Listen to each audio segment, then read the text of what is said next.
Get real cute this morning.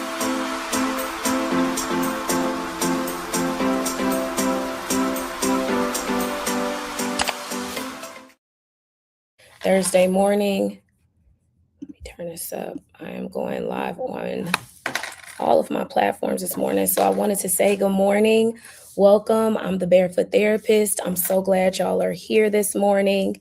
We're going to get real cute. I am so excited. For all of you that don't know, I am currently in Ohio speaking at the ACA conference on Saturday, which is the National Conference or Association for Counseling Conference here in Ohio. So I'm super juiced to be here. And this is my first time coming to the ACA conference, and it's my first time speaking at the ACA conference, but it was a bucket list goal of mine. So one thing I'm gonna do is make things happen. Welcome in, y'all. Welcome in. So again, my first time in Columbus. I love to travel, love to travel, but I've never been to Ohio. So it's a beautiful, more urban space where it's a lot of greenery, it's a lot of driving. And I didn't know what really to expect, but I'm excited to be here. Downtown is cute for sure. And I went to Butcher and Rose last night to eat, which was delicious. So I posted a review on that um, this morning because I went yesterday and it was absolutely delicious. But speaking at the ACA, for those of you guys that don't know, is the Association of Counseling. And I belong to that, and I belong to like the Marriage and Family Therapists Association and the All Black Association for Counselors. So I do a lot of speaking engagements. I just spoke at the Richmond Symposium like a few weeks ago. But I speak on different topics. One of them being my theory that I created myself, that I published a book on. That's on Amazon. It's called Unburdened: The Reclamation Theory. So I spoke on that a few weeks ago. But Saturday, I'm going to speak on authenticity and cultural awareness and how that blends with just providing a safe space for your clients by practicing self-awareness as a therapist. Because I can tell you guys, as a therapist, you can get lost sometimes in your own things that you have going on, and you have your own baggage that you are bringing into the room. And a lot of times, of course, as people, we have biases, we have our own hangups, and it is our responsibility not to project that onto our clients, not to make them responsible for our things.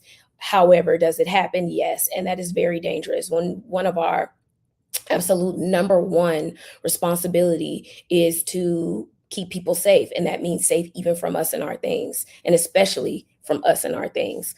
So that means not projecting, not practicing countertransference and transference and all those things that, of course, we learn in school, that we are taught to be responsible for and mindful of. So I'm doing a training today's Thursday, Saturday, on that specifically. When I'm in, because I teach graduate school, I teach a lot of my students this on a regular basis. So I'm actually glad to be in a space where I am educating other providers, because when you get out of school and you are on your own, and yes, you're doing CEUs, but you choose your CEUs. Even when you have to do a certain number of CEUs in ethics, you choose what you want to learn about. So you're not always engaged in that kind of content as a therapist. But I can also promise you, as a therapist, it is increasingly important to be mindful of how you are showing up in the room at all times, whether you are distracted. And I know that can be one of my hangups, especially because the way my attention span is set up. But I love the camaraderie I get to have with my clients. I love the camaraderie I get to have in session and how we get to build rapport. And it is something so unique to that space, that is a privilege to me. So I wanted to come today because it was a post that I made that I said, don't let people's whack ass energy essentially interfere with you and how you're feeling your things. So I wanted to focus on that today. However, as a quick drop, if you aren't already subscribed to my YouTube page, I'm so excited to say that yesterday on my birthday, we made 1,000 subscribers. Yay for us. That I'm still going strong with my girlfriend series. I'm going to actually record two. I'm going to record 2 episodes today because Miss Mama's was supposed to be releasing them every week. I forgot to release one last week. So I'm going to record 2 episodes today. I'll have those dropping next week and the week after. And then after that, after this series ends, I plan on doing a series specifically for couples and relationships. Y'all give me 1 second.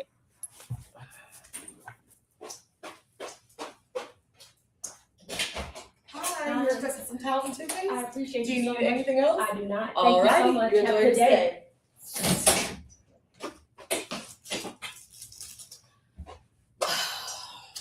Y'all, I love to say that I'm the mom that has everything. And then when I come by myself, I always forget something. Isn't that, geez Louise?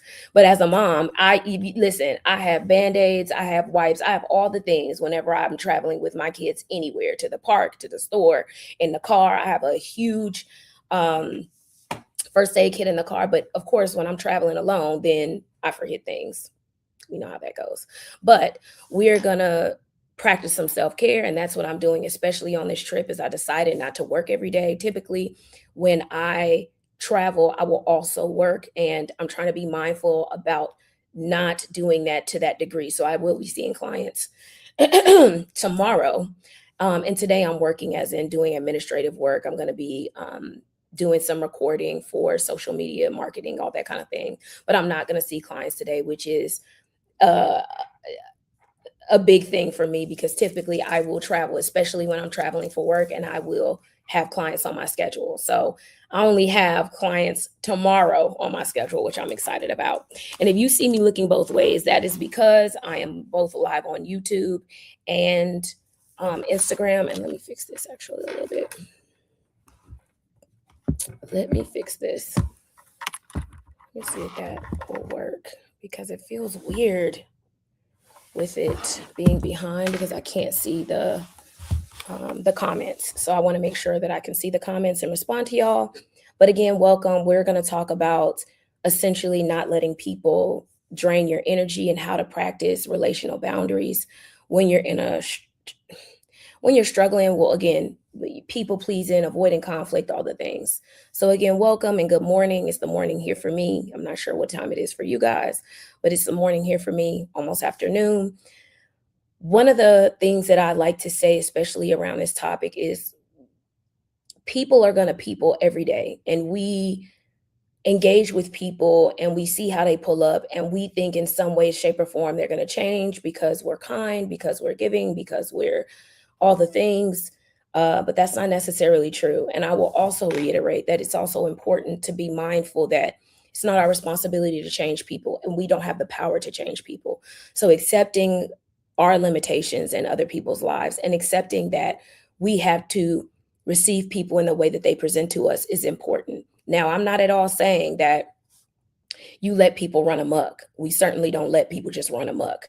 You teach people how to love you and how to treat you. And then there comes a time where, if they are not making choices after you've given your perspective, you have to decide whether you're willing to continue to sacrifice yourself or you're willing to walk away. And what I can promise you is, if you enable people to abuse you, misuse you, take you for granted, mistreat you, they will continue. If the expectation is that that's the expectation, that's what they will continue to do.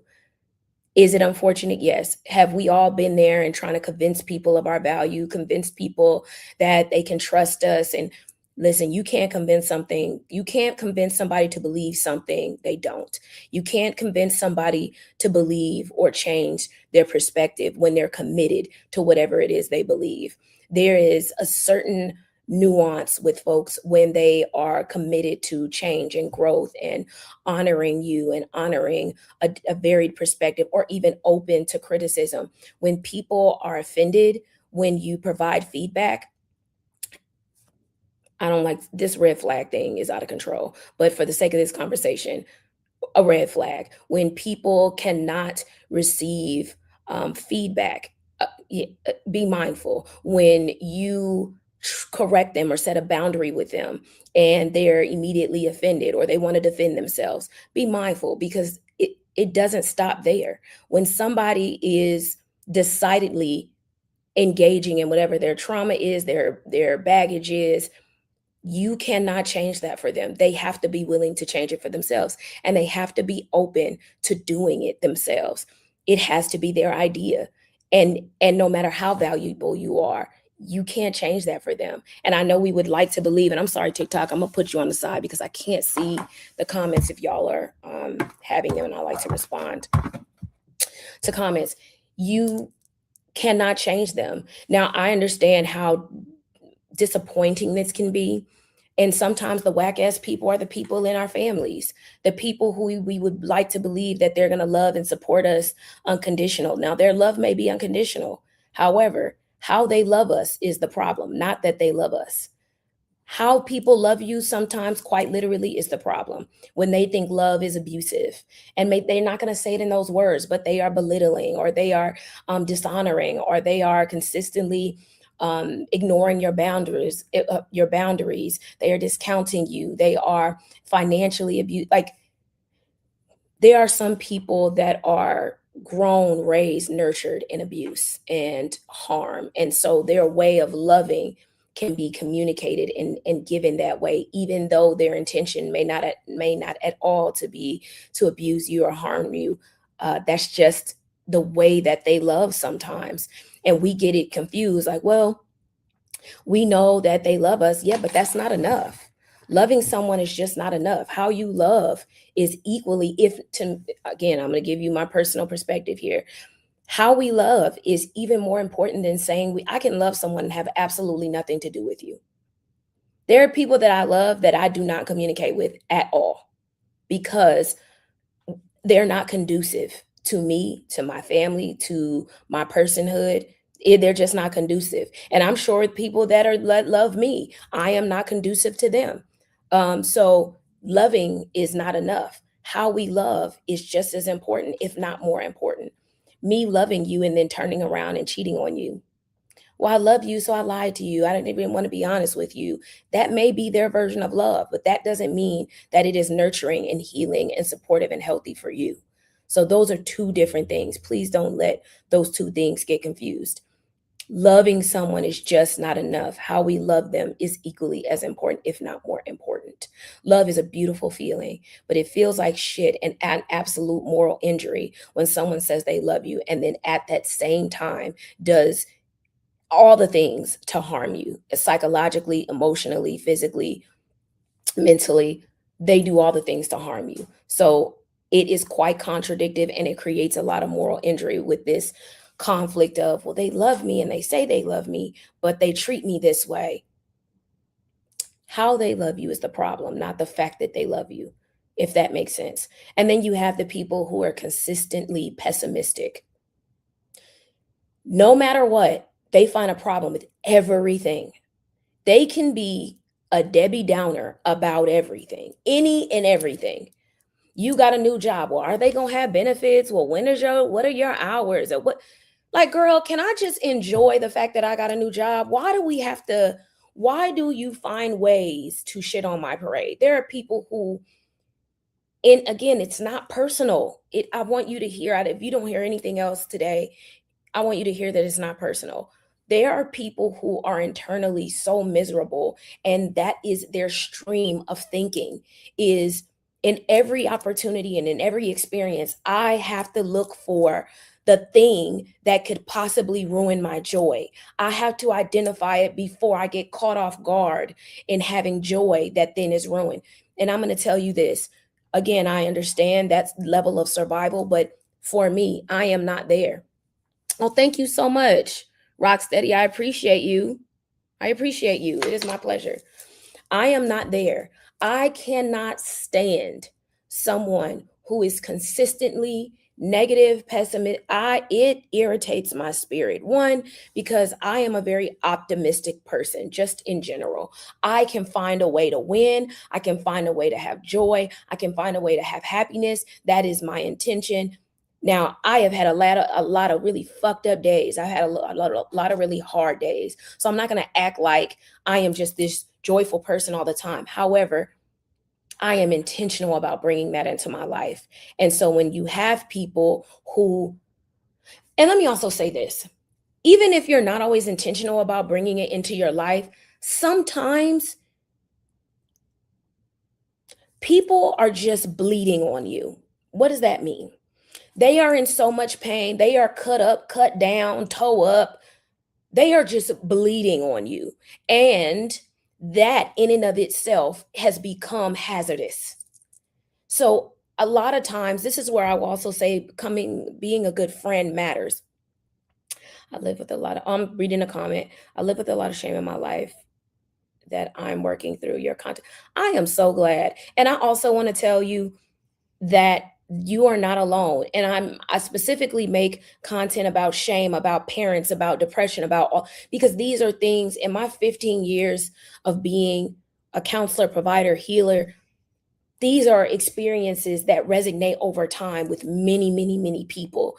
And so I'm not just putting out shit that I think is going to be a good time, or I think people are going to I'm putting out things that I see, that I experience as a person, that I see quite frankly often as a provider. So I want to let y'all know, one of the intentions of the content is to let you know that you're not alone, that a lot of these experiences a lot of people have, whether they admit it or not, whether they own it or not. And I'll give you guys a perfect example. There was a post that I made on depression in Black men. That post, I want to say, has almost 1 million views and has almost like 70,000 likes and like thousands and thousands of comments. But I can promise you two things can be true. I don't this the what I write does not resonate for everyone. It's not all inclusive. It's everything is nuanced in context. That is a given. Let me also say that. That should be a given, but I put it in my disclaimer. The other is people have written some of the kindest comments, and like kind to me is, wow, this really helps. This really resonates with me. I've had this, or like sharing experiences. And then on the alternative side of that, I've had people write some of the nastiest shit. This applies to everybody, and what are you talking about, and this is agreed, like, and you look like a dyke, and like really weird, like really mean things, which is quite funny to me because I'm not offended by people on the internet that I don't know. But I also think people when I also think a hit dog hollers. So a lot of times when I read comments and I hear people just say the nastiest things, I also know how hurt works. And hurt is, it doesn't stop at them. They are already are hurt enough themselves.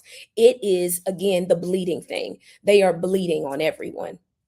And so knowing that, that's where I get back to what? Okay. What? Um they will pour all of their hurt into the world because it has nowhere else to go. And being able to handle people like that with kindness and grace, that can also get exhausting sometimes, where you're like, okay, I've given a lot of grace, I've listened to you complain and go on and on and on. And then when I want to talk about something, you go into more complaints, you have more pessimism. Knowing how to redirect that is one, I will say, keep it frank, keep it real cute, keep it short. Don't engage in the constant pessimism. Also, redirect and give feedback. Hey, a lot of times when we talk, I just want to enjoy joy. I just want to enjoy a win for me. I don't want to go into all the things that can be wrong and all the I know what can be wrong. I know what could go wrong. I know what things I can be concerned about, but it seems like often when I speak to you, that is the focus, and that is very discouraging. It is very belittling to something that I am trying to enjoy. So don't be afraid to give people feedback. Me and my best friend had this conversation where we talked about, I like this summary, where we were talking about how I gave her feedback in her being negative. And it was like every time something happened, she was being negative, but she was open to it. And us talking about it recently, She said it really supported her and helped her, and I'm glad about that. I want her to grasp my collar, gather me very quickly if I become that version of myself. I don't want to bleed on other people. I don't have any intention on doing that. I have intention in pouring in the places that pour into me and places that it fits. When I feel like I'm in a place of bleeding on others, if you will, when I'm just like leaking with hurt and sadness and all the things, I go to my therapist. I absolutely 100% have a therapist, and it is intentional. I need to be the best version of myself in order to support people being the best version of themselves. How hypocritical of me is it to encourage people to go to therapy as a therapist and then not go do my own work? It is my responsibility as a provider to consistently do my own work, because guess what? Behind these cameras, behind me seeing people, behind all of the joy that I feel, there's a lot of pain, there's a lot of life happening for me all the time. So I have to be responsible with that. I have to be accountable for that. And doing that means I'm doing my own work. So I don't want to ever discount people being in pain, especially in the climate that we're in, politically, socially, economically. People are in pain. They are struggling. They are hurting. And I want to honor and acknowledge that consistently. And I will say, as we experience those things, it's also our responsibility to do something about it. The excuse of, I'm just in this place, that is okay. But then what are you willing to do about it? Some people want to sit in that, and that's okay. That is their right. That doesn't mean you have to sit in it with them, in that you are taking it on. I can sit with you in your pain and not make it mine, because that's also selfish. I don't need to take on a pain that I don't experience and that doesn't belong to me. And again, I'm not honoring your pain when I do that. So just being able to sit with people in their pain but not take it on is a skill set. And I will say, as a therapist, it took me a minute to figure that out and not take other people's things home. But it changed my career, it changed my life, and being able to have those boundaries. When this camera cuts off, when I'm out of session, I'm out of session. I'm not taking it anywhere with me. It doesn't belong to me. And if I do, I then have to process it, period, and have to ask myself, why is this something I'm taking on that doesn't belong to me? Does that make sense to you guys? And do you have any questions about that? I like to talk about that a lot because we're in the world of people just bleeding out loud on social media. Everybody is hurting. Everybody is hurting. And so, how do we have boundaries enough to not feel like we can be there for people, let them be there for us, but not take on things that don't belong to us, and not bleed on people in a way that smothers them and harms them? Having emotional and psychological boundaries is absolutely necessary. And figuring out a way to do that is, again, a skill set. But I will say, don't ever be afraid to get help. Don't ever be afraid to find a therapist. Psychology, no, that's not my. Clinicians of color, therapy for Black girls, therapy for Black men, Psychology Today, filter by your insurance type so you can find a therapist that takes your insurance. Make sure that they are licensed in your state. Therapists have to be licensed in your state unless you're seeing a coach. I do provide coaching, because, and then you can be in any state for coaching, but it is not the same as therapy. I want to highlight that coaching is not the same as therapist, and then anybody can decide to be a coach. That is one of my beefs with coaching, is like, people are undoing harm and they don't even know they're doing harm. People are just acting like they're waking up one day and saying, hey, I'm going to be this professional, I'm going to be providing advice to people and all this other shit. And that's a very dangerous lane when people are in a lot of pain. And no matter how good your intentions are, that can go very left very fast. People are all good till they're not. And I've experienced that both, of course, personally and professionally. So be mindful of the tools that you're using, the content you're engaging in. If it doesn't apply, let it fly. Everything doesn't apply to you. Everything is not for you. Also, be mindful of the people you're taking in information from. These are just people, and they're going to show you the things that they want to show you that works for them, whether it's promoting their brand, whether it's making them money, whether it's the thing that makes them feel good. So you also have to be mindful of that, because you have to live on after you've ingested whatever that is. One of the things that one of the suggestions I have that I do for myself is I take in a lot of laughter. There are shows that I listen to simply because I need to laugh.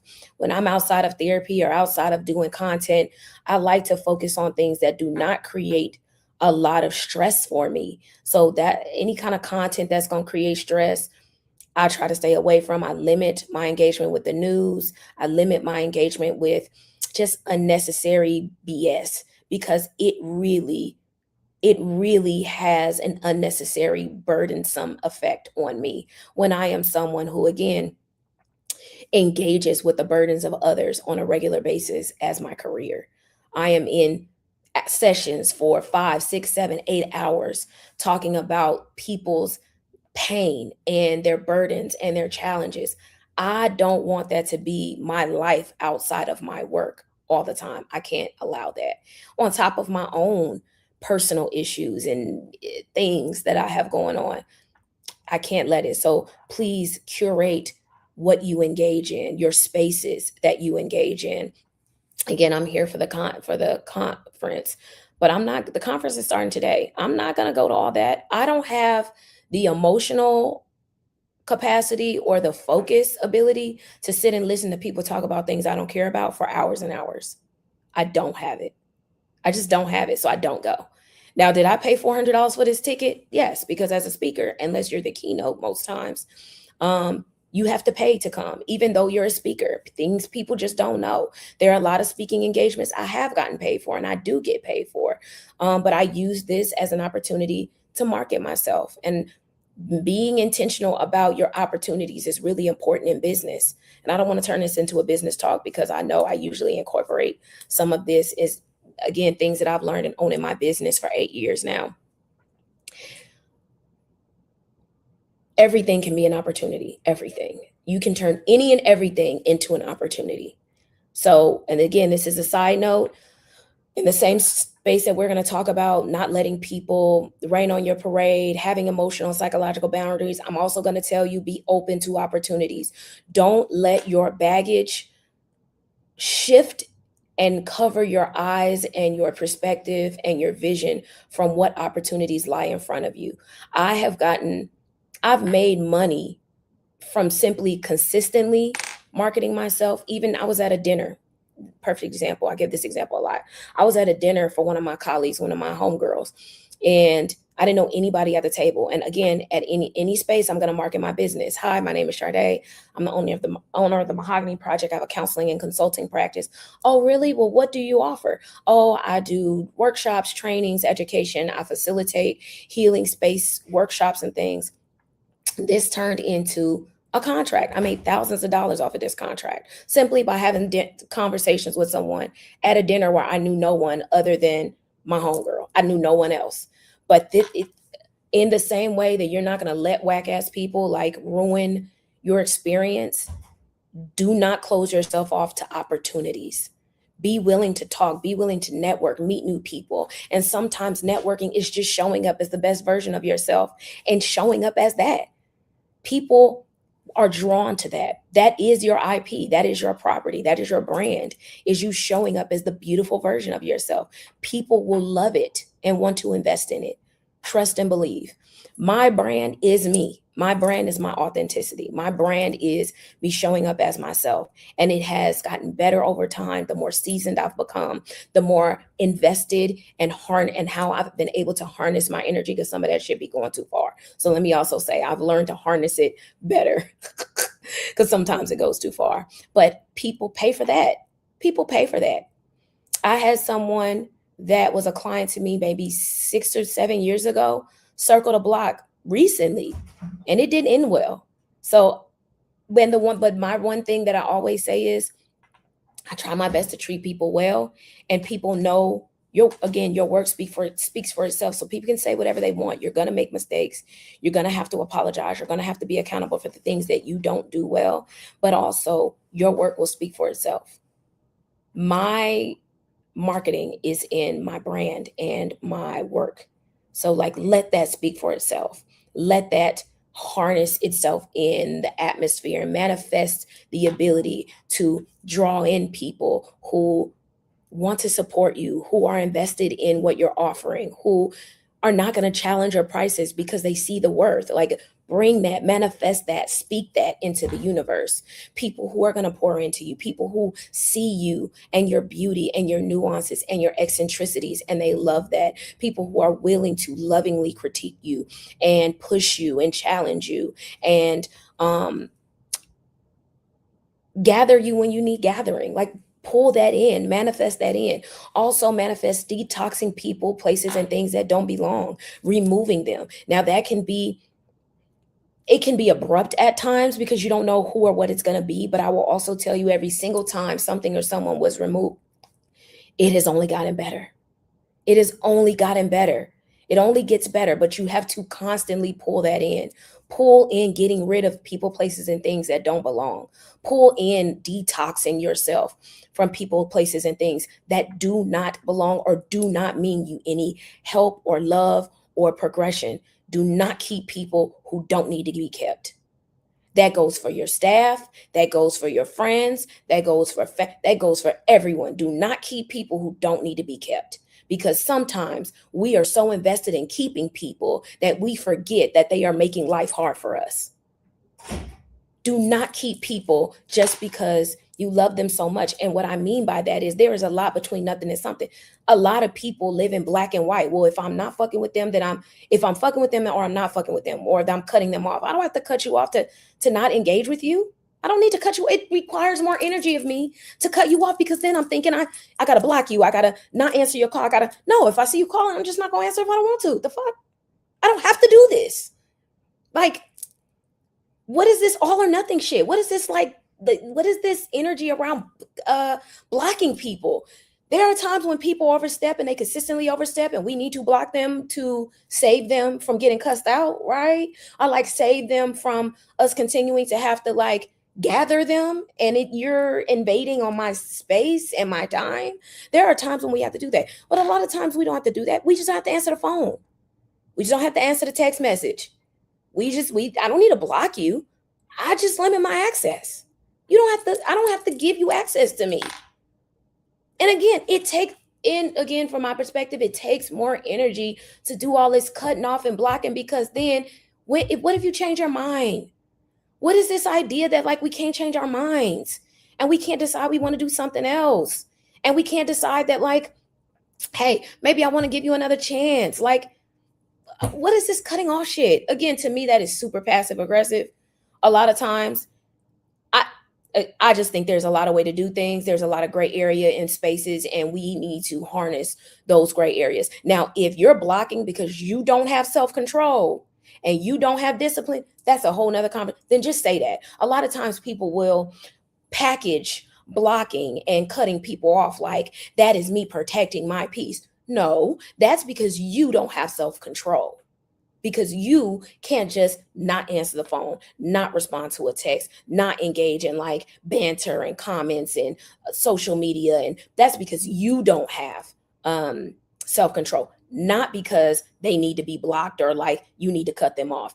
Here we go, radical accountability. I did a post on radical accountability people got really in their feelings about, and I stand on it. I don't give a fuck who says what about it. But you can blame things on people all you want to.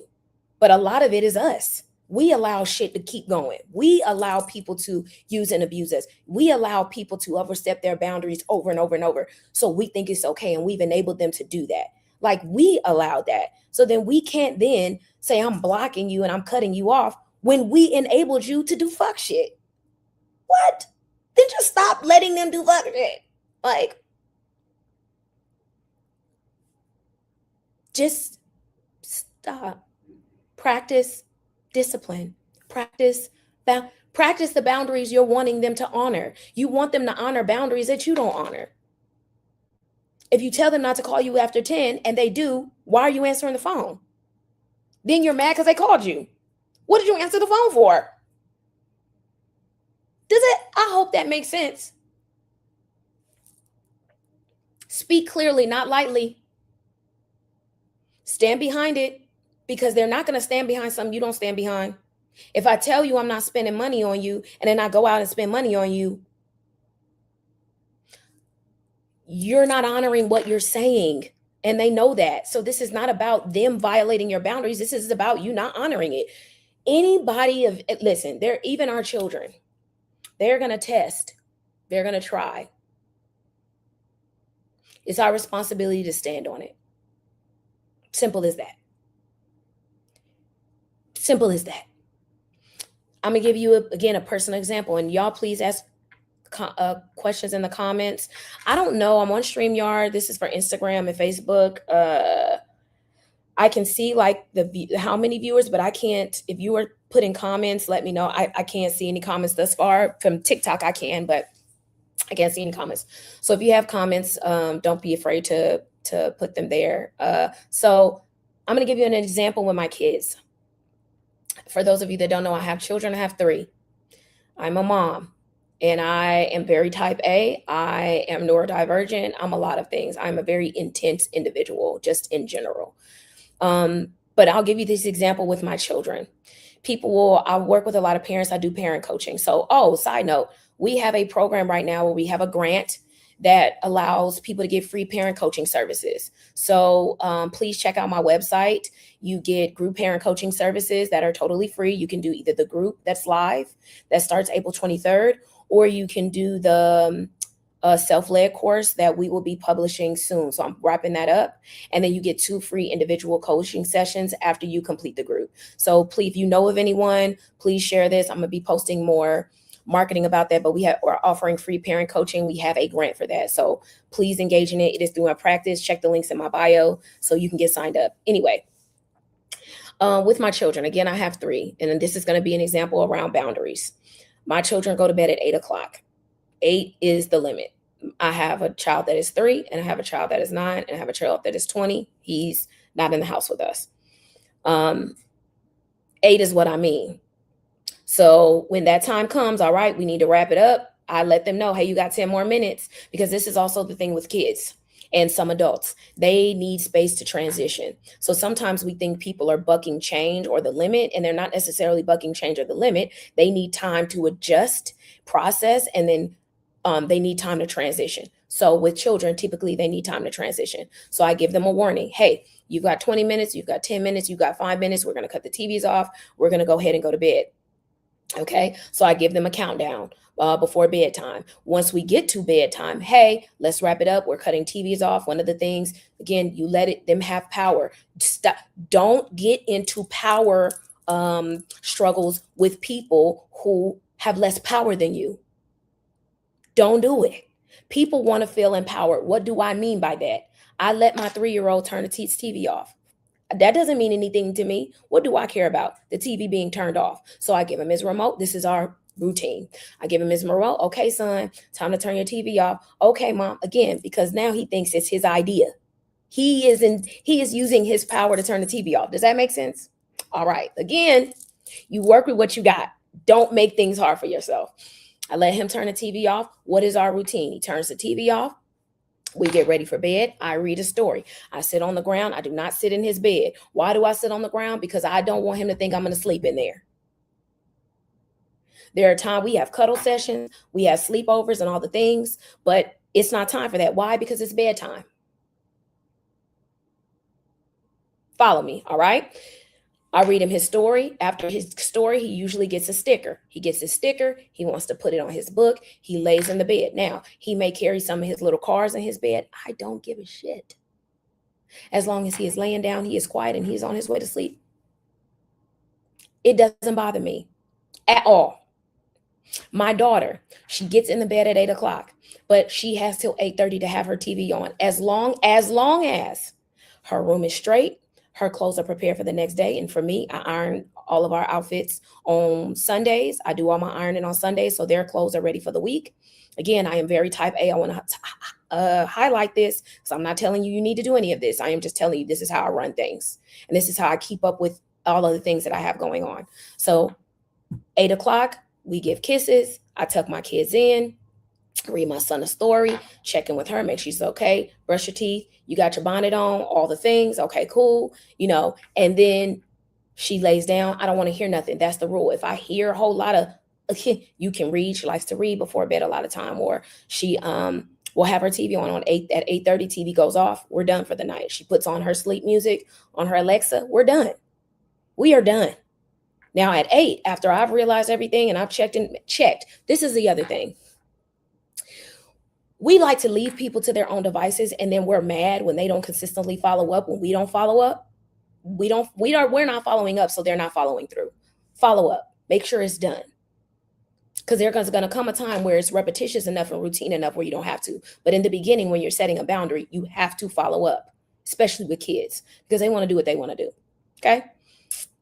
And so once that's done, that's cut off. Now, after that, I put my kids down at 8. And this is why I still need time to make lunches. If I haven't made it when I was doing dinner, I still need time to do work.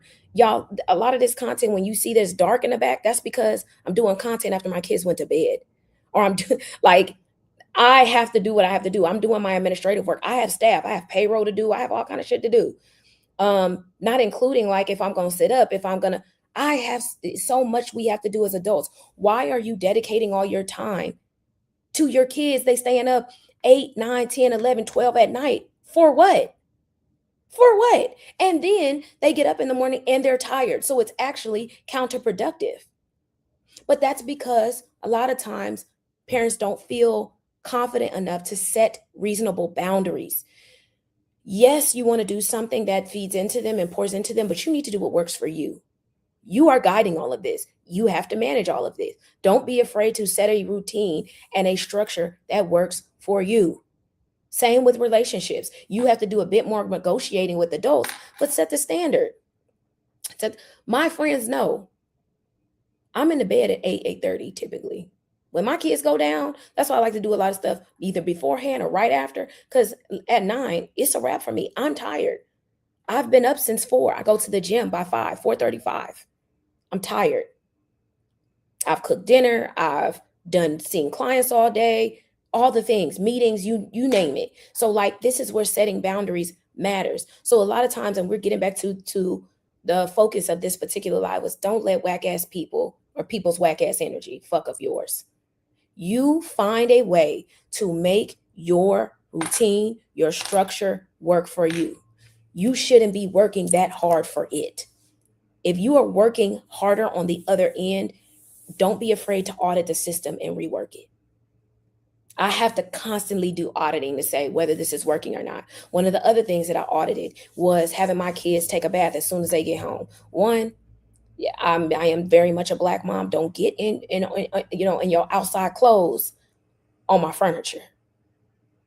Don't get in your outside clothes on my furniture. So let's just exit all that, and then we're gonna take showers when we get home. Why? Because when it comes for bedtime, we're already done. They can play as long as they want. They can what is this? Okay. They can play as long as they want. They can have a good time. They can eat dinner. I'm not stressed about later on, 2-3 hours later, did everybody get their baths? No, we get our baths, especially if they're not. Now during the summer, it's a little bit different because it's still light outside. So I let them go play and all of that later on in the day. But if it's during the school year, most of the time, yeah, as soon as they come home, unless they're playing outside a little bit, they're going to take baths as soon as they get home. That makes it easier for me. What is making things easier for you?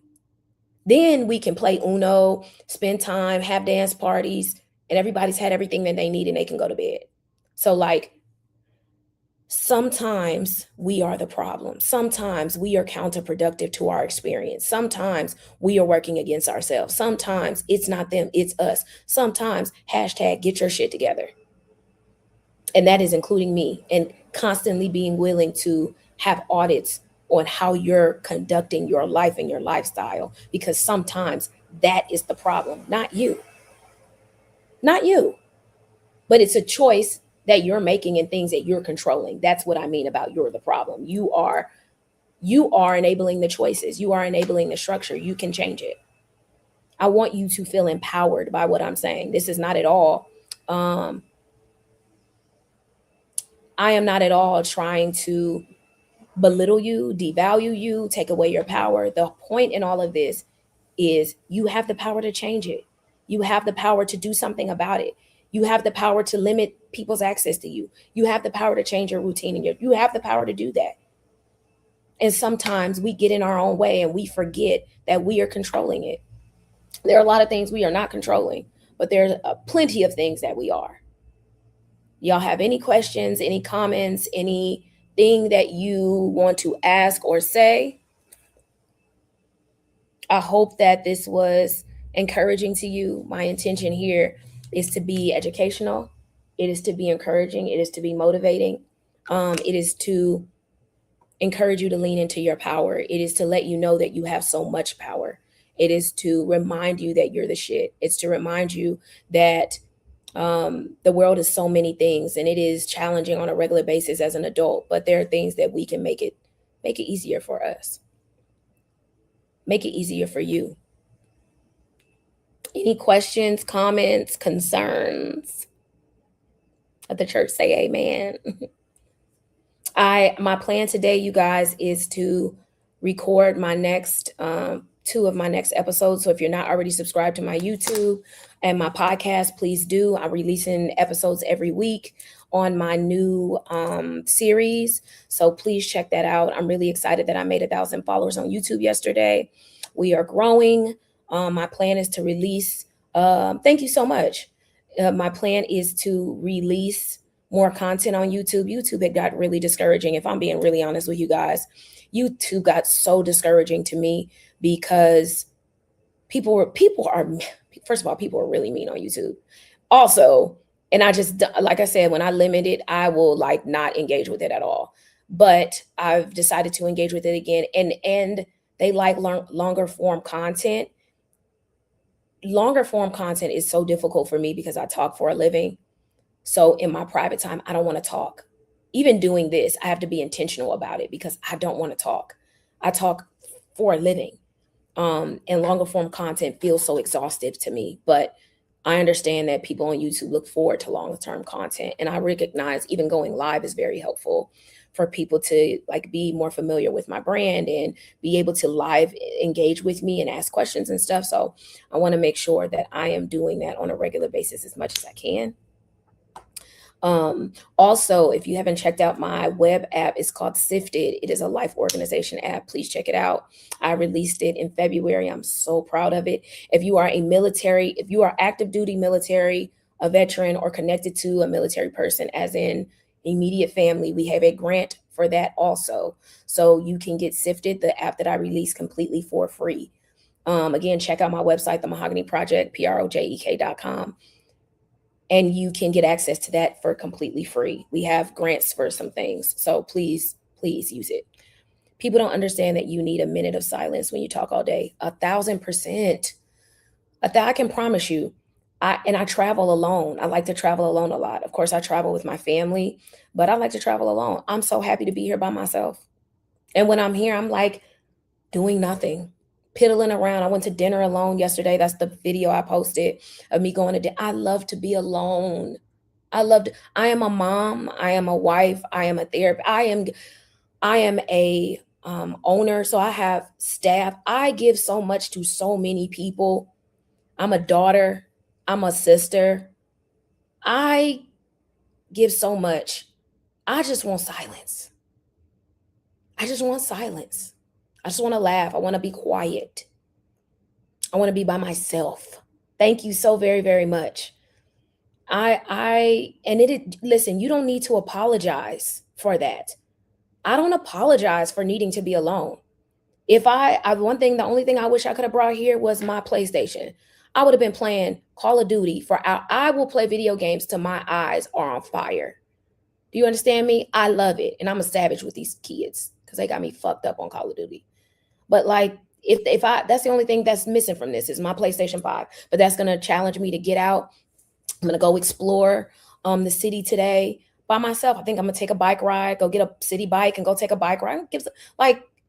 Do whatever you want to do and be more intentional about spending time with you so you can fall in love with you, that you can love you down so much so that you're not going to let nobody hurt or harm you because it makes them feel good or because it makes them feel resolute or resolved or because that's just how they talk and handle people. You're not going to let people do it when you love you enough. You're not going to let them do it. Please don't let them do it. And I promise you, like, Do not be afraid to get out in the world and explore it alone. Don't be afraid to get out and do it alone, because there's a lot of times where people, they will maybe want to do what you're doing, but they don't have the courage, or they make excuses, or they spend their money elsewhere. That's why I like to go by myself. And I try travel with my family, but I'm going to Africa alone. I'm going to Africa alone. I can't wait to go by myself. I can't wait to get up and do whatever the fuck I want to do.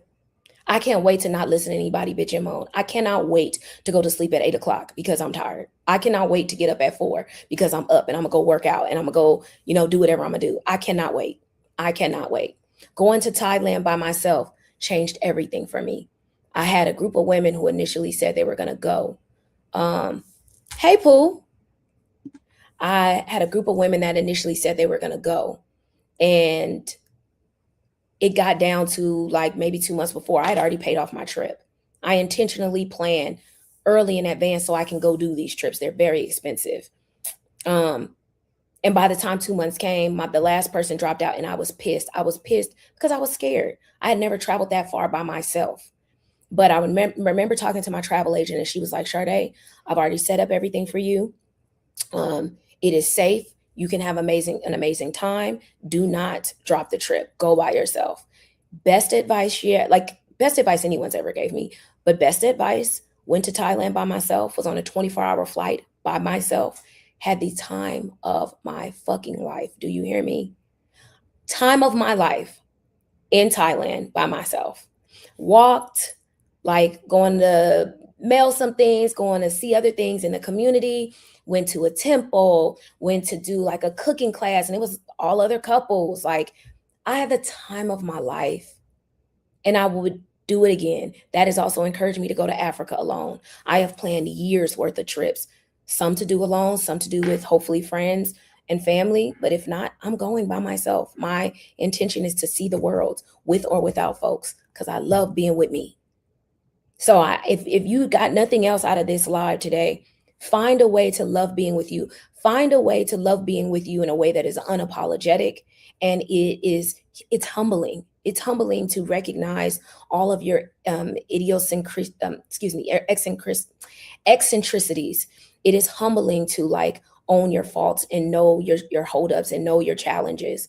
It is humbling to like be able to be accountable for that and also put yourself with people, places, and things that honor that and love on that instead of doing it the other way around, trying to convince people.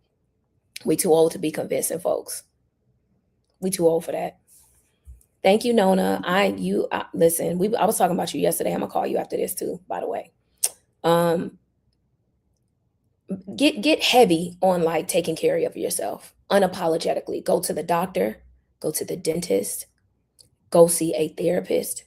I would love for y'all to come see me. And I'm gonna be honest with y'all, I'm on a wait list. I have no more openings at this time, but you can get on a wait list even for coaching. I don't have any openings at this time, but I have a practice full of Black women that are ready and willing to see you.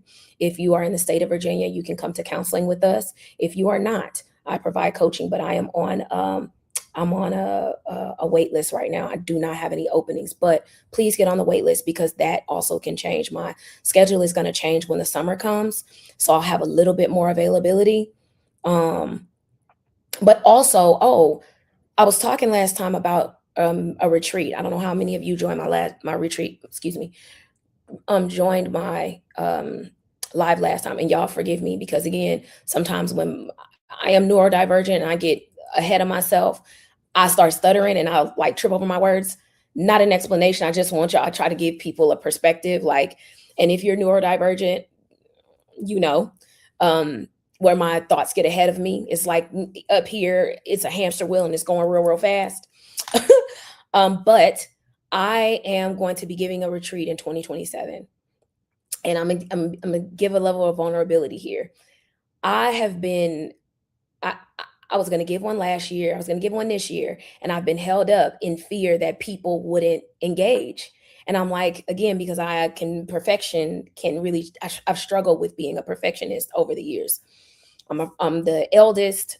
I'm the eldest of a Black family. I'm the first of many things. So if any of you guys understand that, you understand that. And so I wanted to give a retreat, but I'm like, oh, it's a financial commitment. Are people going to want to commit to that? Are they going to want to come? I don't want to, what if only one person signs up? But we're going to move forward. And this is where I am saying my confidence comes in. I want to heal people by any means necessary. So I will be giving a retreat in 2027. I have not solidified where yet, but it will be international. So you will need a passport.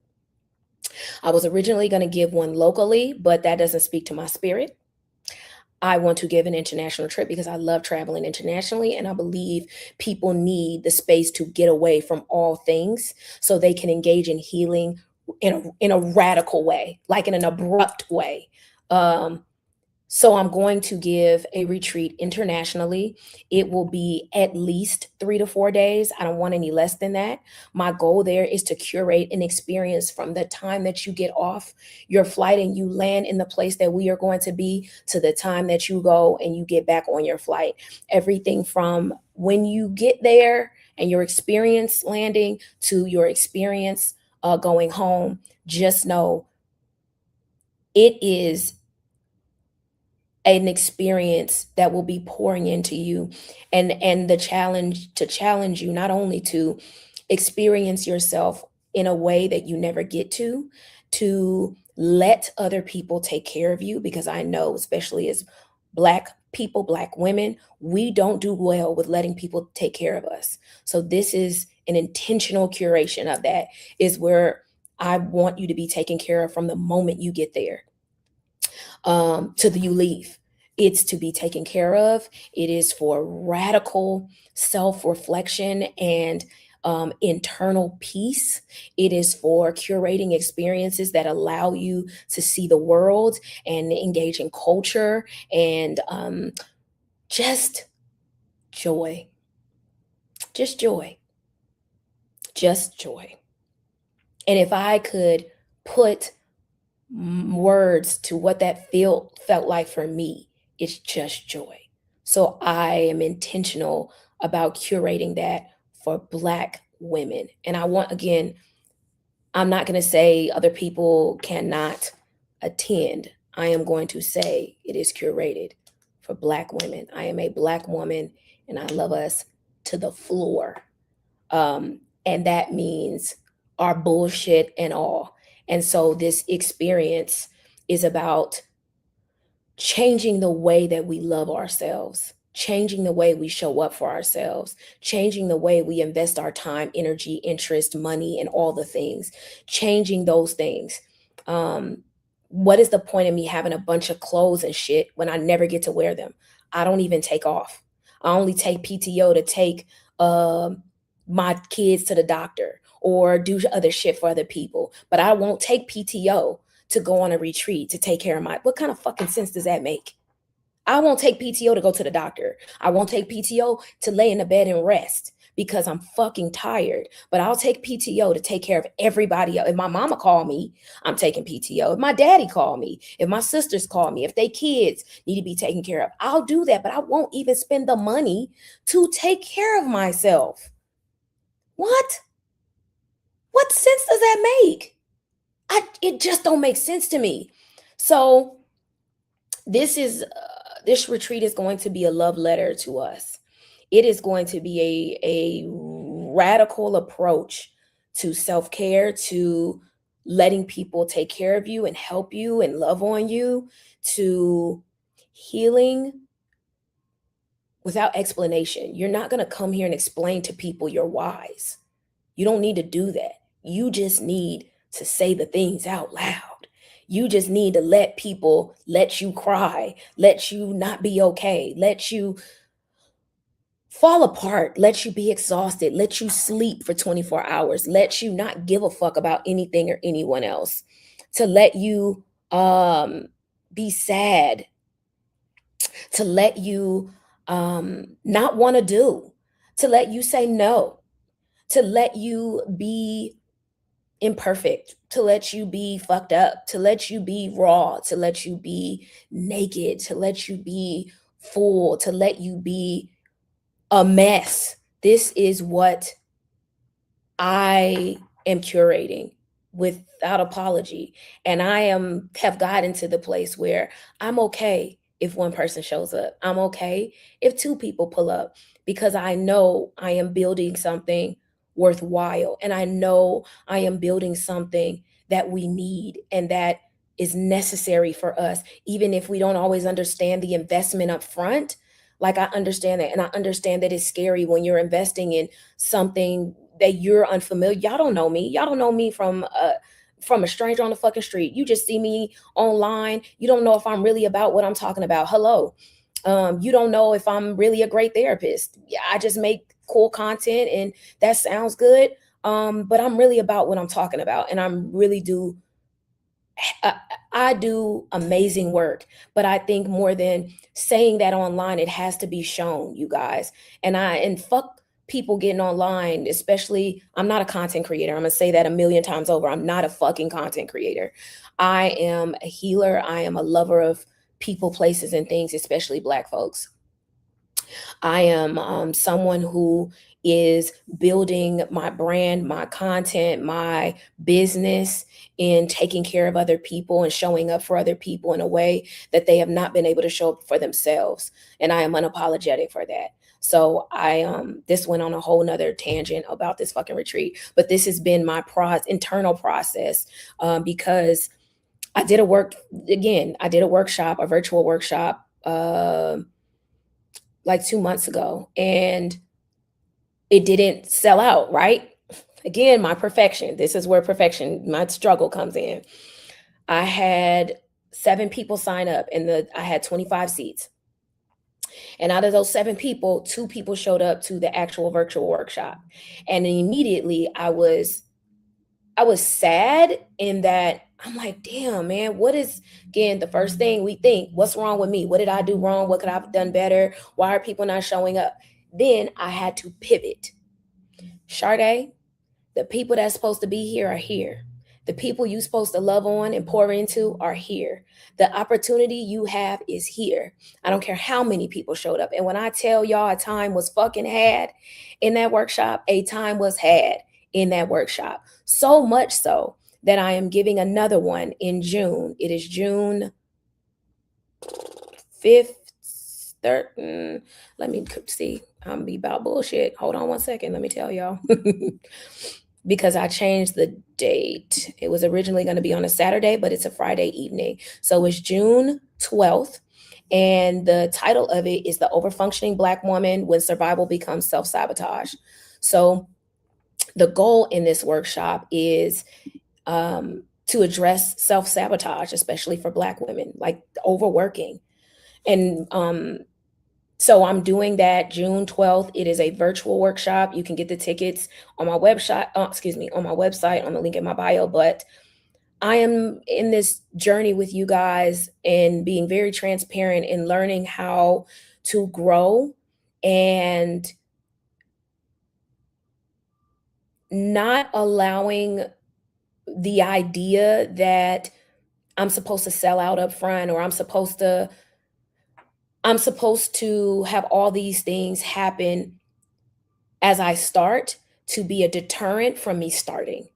That is not going to keep me from, it's never kept me from starting before. But I understand that a lot of times our value is tied into other people investing in us. And specifically, when you are building a brand and a business, you need other people to invest in you. But what I've learned in building my business as a therapist is I am my brand, and people will come as long as I consistently show up. So again, this is a vulnerable moment for me, in that there are things, those 2 things I've avoided doing in fear that people wouldn't invest, people wouldn't show up. I'm not going to have enough of it. And I've invested all this time, money, and energy in building this thing. And then what the fuck, But that is not going to keep me from doing it. So just know I will be coming live more often. Just know I will be consistently dropping an episode on YouTube in my series. So there's going to be time in between series on YouTube, but I'm still in the girlfriend series where I'm essentially using Girlfriends, the show, to parallel therapeutic perspectives around friendships and all of that. So please check that out. My workshop is in June. It's a virtual workshop. It's 2 hours. It is live with me, and we get down to the shit. It's in June. It's on a Friday. It's a Friday evening, 6 to 8 EST. Those tickets are on my website as well. And I will be giving a retreat in 2027. I don't know where yet. I don't even know when. I just know. Thank you, T.S. Madison, for that quote, because I use it all the time. I don't know where, I don't know when, I don't even know how, but I know. And I know I'm going to give it. And I know this was like a moment of transparency with you guys and knowing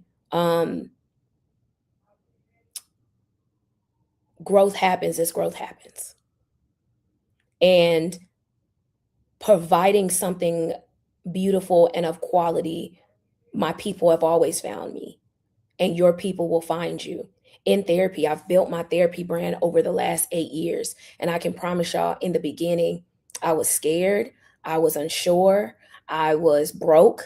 I didn't have shit. I didn't have nobody investing. I didn't have a loan. I didn't have nothing. And I went from that to having a wait list and having people consistently call every day to see me, and knowing that sometimes getting people is just opening your mouth. Sometimes we're afraid to offer because we're afraid people are not going to show up. But the gift is, and the risk is in just saying it. Say it. So that is even my goal in today. Just say it. If you need it, say it. If you want it, say it. Manifest it. Bring it into your life consistently. I am manifesting this retreat as we speak. I hope y'all know that's what's happening. I am manifesting this retreat. I am manifesting people showing up, not just because they're entrusting me and what I'm offering, but for themselves, that people will show up for themselves. I am manifesting that I am growing my business so I don't have to work like a crazy person, because I have been for a very long time. I work a lot. I'm working now. I work like a crazy person, but that has also enabled me to grow my business. But I be frank with y'all and say, I am tired. Mama's is tired. Applying for the grants, applying for the contracts, meetings, managing the grants and contracts, because that's not shit people talk about. All these people online talking about how you can get all these grants and contracts and shit. Do you know what you got to do when you get them? It's a lot of things you got to do when you get these grants and contracts. Everything from audits to financial reports to documentation to, it's a lot of things. And again, I am the owner. It's on me. Marketing is on me. I have an office manager that's full time. I have staff. Okay. I give my staff a mental health day. So I'm taking my staff to, we're going to do paint and sip.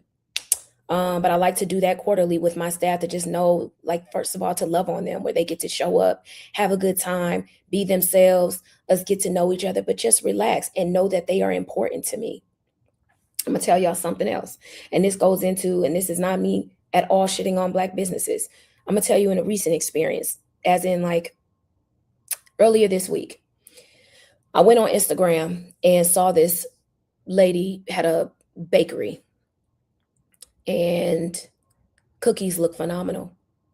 And I already wanted to do something special for my receptionist, my office manager. She's phenomenal. She lives in another state. She's not going to be able to come to the mental health day I'm giving for my staff. So I go to the lady's website because I thought I could just order and have it shipped to her, but it wasn't working properly. So I messaged her, and I'm going to tell y'all what happened. It appeared to go smooth at first. Said, hey, I want to send my staff something. I don't want to, I said that I couldn't mail it to her, ship it to her, because she lives in the same state or city. And she said, oh, it's not working. Just let me know. You can cash at me, and we'll take care of it. Then after I do all that, then tells me she has to come pick it up. Okay. Again, I want to share. I support Black businesses down. I am a Black business. Okay. Okay, cool. We keep going. Okay. I let her know, hey, I got you something. I'm so sorry. You would need to pick it up. Is that okay? Yes. She says, okay. So, needless to say, it was a lot of back and forth. Then as she gets there, the time changes that she needs to pick it up. She's there for like 30, 45 minutes waiting. Doesn't offer an apology, doesn't offer fucking apology. She doesn't offer anything to like make up for any of that. Now, she said the cookies were amazing, amazing, but I will never support it again. In business, accountability is necessary. In business, making up for our mistakes is necessary.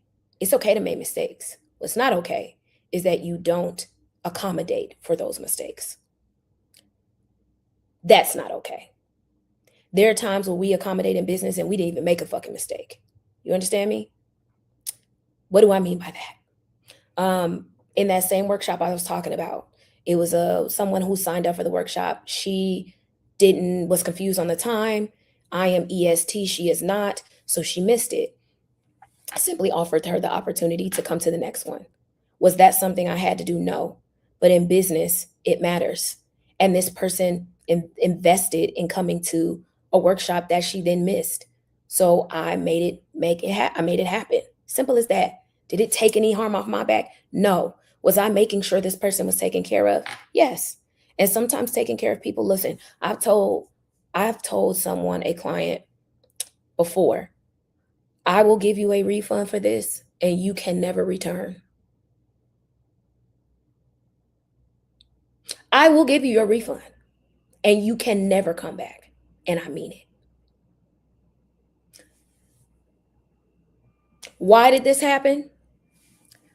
My policy states, and everybody who comes to services has to sign a policy, all my policies and procedures, right?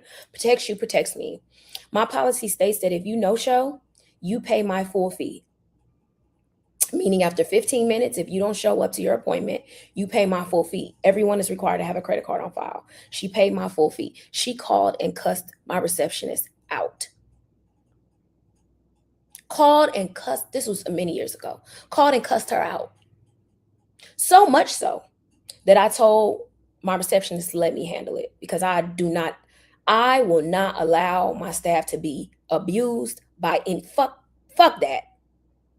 I'm not allowed. I take care of my people. I love them down. I'm not going to let no client, no vendor, nobody abuse my folks. We not doing that. Kindly call this client. Hey, what's the problem?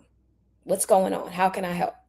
This money was taken out and this, that, and the third. And I don't know what, I don't even remember what the issue was. I fell asleep. I did miss, whatever the fuck. I don't care. That's what my policy states. I said, listen, and this was a new client. I think they had like 2 sessions with me, maybe. You know what? Let's resolve this. I will give you your money back, but you cannot return. My policy states and applies to everyone across the board. If you no-show, if you miss your appointment, you are required to pay the no-show fee. That's why your car was charged. And if you decide not to pay that, that's okay. You cannot return and we will charge you. Okay? She was charged. I kindly gave her a refund and I kindly made note this person can never return for any reason. Not a letter, not a consult, not a nothing. I don't care how long it is from now. You do not have to let people abuse you to get business. I'm not sure what the issue was. I'm sure nobody wants to pay a no-show fee. I understand that. I've paid many no-show fees to my therapist over the years, but it's business. And when you understand that, again, I had another client who was with me for a very long time, went off about their no-show fee. I'm going to have to leave if, okay, I let them go. I still stood on my square. They came back later on. We're fine. I'm not upset. But don't be afraid to stay on your square. A lot of time, the energy people have is not even about you. It's not even about you. Stop taking shit personal. That ain't got nothing to do with you. My fee is my fee. Mad, glad, upset, joyful, whatever. My fee is my fee. My time is my time. If you don't want to pay it, you don't have to come, or don't miss. Don't miss. Same thing with consults. I charge for consults. Why do I charge for consults? Over the years, many people ask me about business. They ask me for advice. They ask me for all these things. Then I realized one day when I needed some support, and it was a specific engagement, when I needed support, nah. Okay. There are some lessons I've only learned once. I kindly charge for consults. Now, I can help you figure out anything. That's why I do passion and purpose coaching. You want to develop your business? I am a very quick thinker. I have amazing ideas. I can make anything monetizable, period. Like, that's just the way that I think. I think in processes. So I'm very good at that. But I don't allow people to take advantage of my time anymore. And when I started charging for consults, I get a lot less requests. Because I'm kindly going to send you to my website so you can pay for the consult. Yeah. And don't be afraid to charge. Please don't. They're going to pay somebody else.